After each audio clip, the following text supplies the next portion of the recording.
Sri Rajan Bandekar ji, the Vice Chairman, NARECO of India. Mr. Prashant Sharma, President, NARECO Maharashtra. Sri Rajesh Joshi, Secretary, NARECO Maharashtra. And Mr. Kishore Bhadija from the K. Lahija Group to please join us on stage.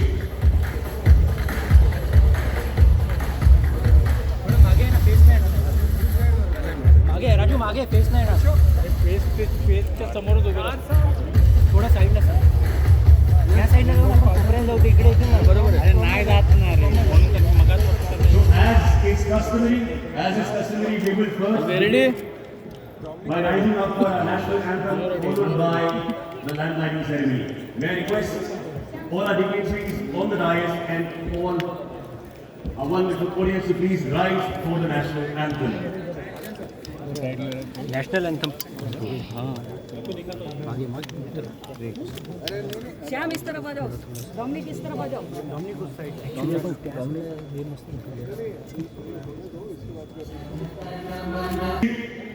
Mitra Begin.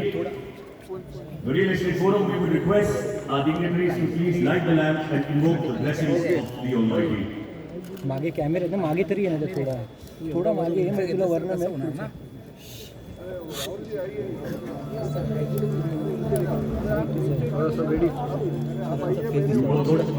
Welcome Mr. Rahul Bose. Thank you very much for joining us and being a part of the real estate forum.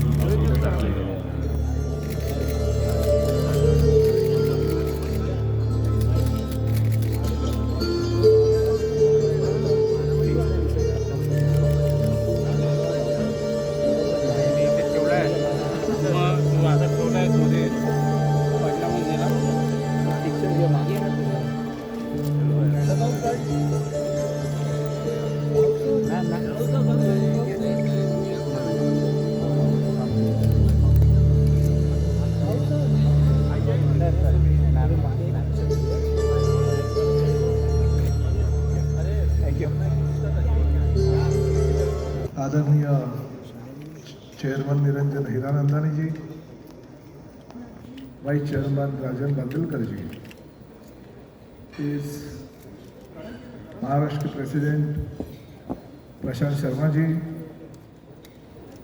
Shri Vinod Jaiswal जी, श्री अशोक मुरानी जी, मंजू जी शर्मा, अभिनेता राहुल बोस, मंच पर उपस्थित सभी मान्यवर, सबसे पहले मैं आप सभी लोगों को नवरात्रि की बहुत बहुत शुभकामनाएं देता हूँ और चलो खाली करो जगह। नेरेडको के इस एग्जीबिशन के दौरान जिन्होंने अपने स्टॉल यहाँ पे रखे हैं उन लोगों की भी बहुत बहुत शुभकामनाएं लेता हूँ कि नवरात्रि है, बाद में दिवाली का शुभ अवसर है और आप सभी लोग जानते हैं कि इसी दौरान बहुत सारे जो आपके रेसिडेंशियल एरिया हो या कमर्शियल एरिया हो बिकते हैं, क्योंकि ये हमारे लिए बहुत ही अच्छा सीज़न होता है और पिछले कई सालों से ये एग्जीबिशन यहाँ पे भरते आ रहा है और ये भी अच्छा डेवलपर लोगों का रिस्पांस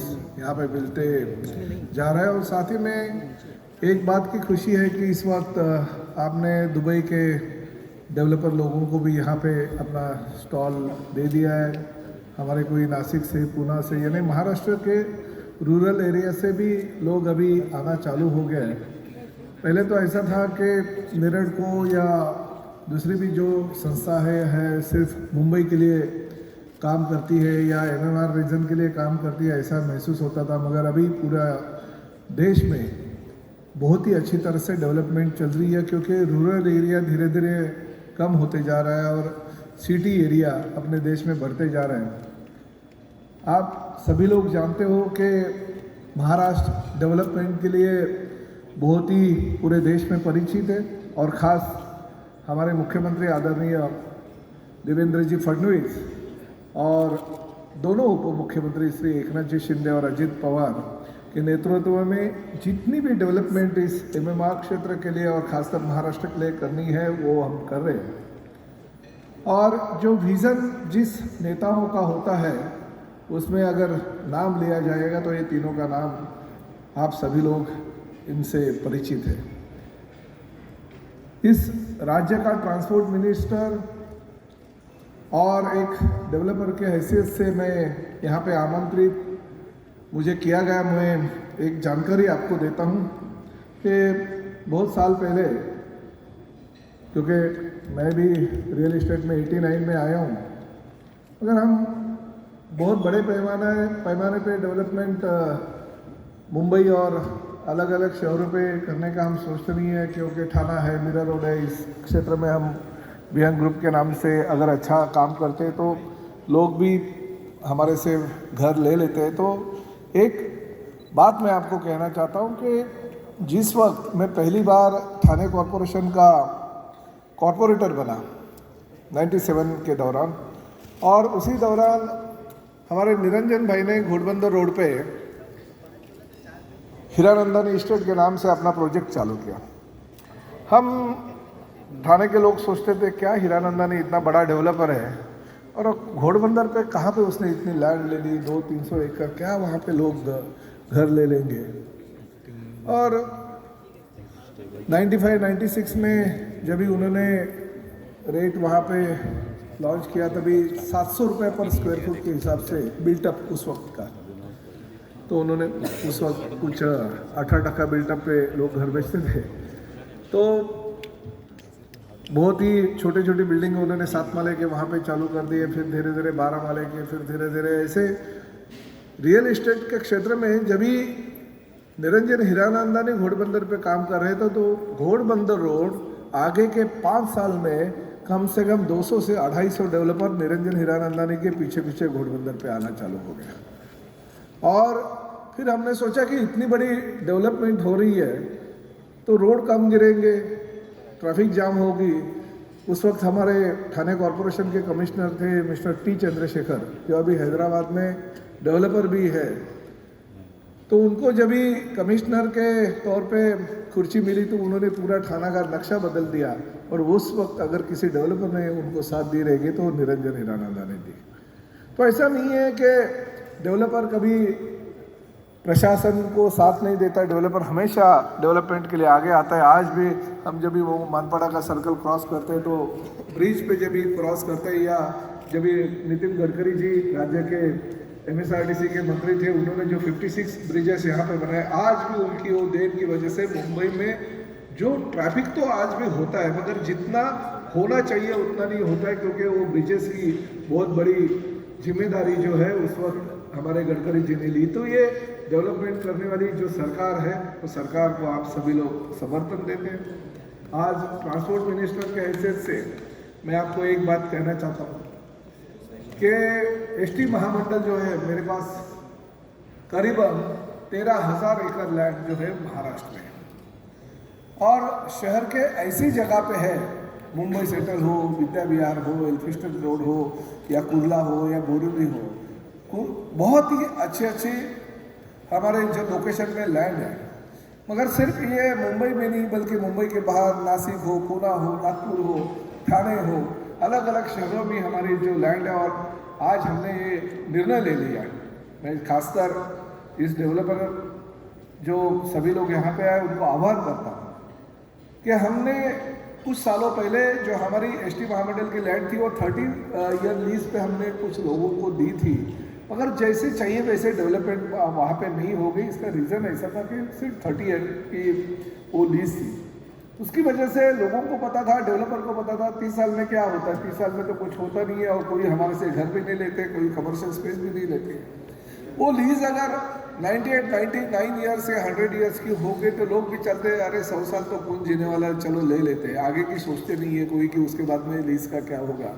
तो हमने एक डिसीजन ले लिया, राज्य शासन ने पिछले महीने में हमने मंत्रिमंडल के जो हमारी सभा होती है उसमें सैंक्शन दे दिया कि अगर ST महामंडल की जो लैंड होगी वो अगर किसी को डेवलपर को डेवलप करनी है तो उनको 49 + 49 यानी 98 ईयर्स की लीज उनको मिलेगी, ताकि अच्छी तरह से डेवलपमेंट हो सके। और हमारी मंत्रिमंडल ने उसको मान्यता दी है। मैं आप सभी को इस मंच पे आह्वान करता हूँ कि आप लोग शामिल हो जाइए। करीबन 150 जगह के जो टेंडर है हम अगले महीने में फ्लोट कर रहे हैं, ताकि मुंबई से लेके महाराष्ट्र के अलग अलग सिटी में एसटी महामंडल की जो लैंड है वो सब डेवलप हो सके। और जैसे गुजरात में हमने बस स्टेशन नहीं बल्कि बस पोर्ट बने हैं, उसी तरह से हम महाराष्ट्र में बस डेपो की जगह, बस स्टेशन की जगह हम बस पोर्ट बनाएंगे और लोगों को उसका फ़ायदा दे देंगे। लोगों को अगर फ़ायदा होगा तो साथ ही डेवलपर लोगों को भी फ़ायदा होगा। इस तरह से हमने प्लानिंग की है। हाफिज़ कॉन्ट्रैक्टर जैसे अच्छे आर्किटेक्ट को भी हमने हमारे पैनल पे ले लिया, तो उसके माध्यम से भी हम अच्छे अच्छे डिज़ाइंस वहाँ पे कर रहे हैं। और इसी माध्यम से आप सभी लोगों का आह्वान करता हूँ कि आपका भी योगदान उसके लिए होना है। ठीक है, डेवलपर है, खुद के स्वार्थ के लिए, खुद के फायदे के लिए काम करते तो गलत नहीं है, मगर काम करते करते अगर आप ऐसी स्कीम में अगर इन्वॉल्व हो जाते हो, ऐसे स्कीम में अगर प्रोजेक्ट आप लेते हो, तो निश्चित रूप से भविष्य में उसका फ़ायदा जनता को भी होता है और अपने आप को भी होता है। इसी माध्यम से आप आगे आइए और हमारी ये स्कीम में शामिल हो जाइए। इतना आह्वान मैं आज के इस अवसर पे आप सभी लोगों को करना चाहता हूँ। बाकी तो जो UDCPR के माध्यम से गवर्नमेंट ने आपको बहुत सारी फैसिलिटी दे दी है। मुंबई के डेवलपमेंट के लिए SRA हो या क्लस्टर हो या अलग अलग फैसिलिटीज़ आपको तो हमारी सरकार दे ही रहे, मगर फिर भी अगर कुछ भी ज़रूर हो भविष्य के लिए तो हम आपके लिए बैठे हैं।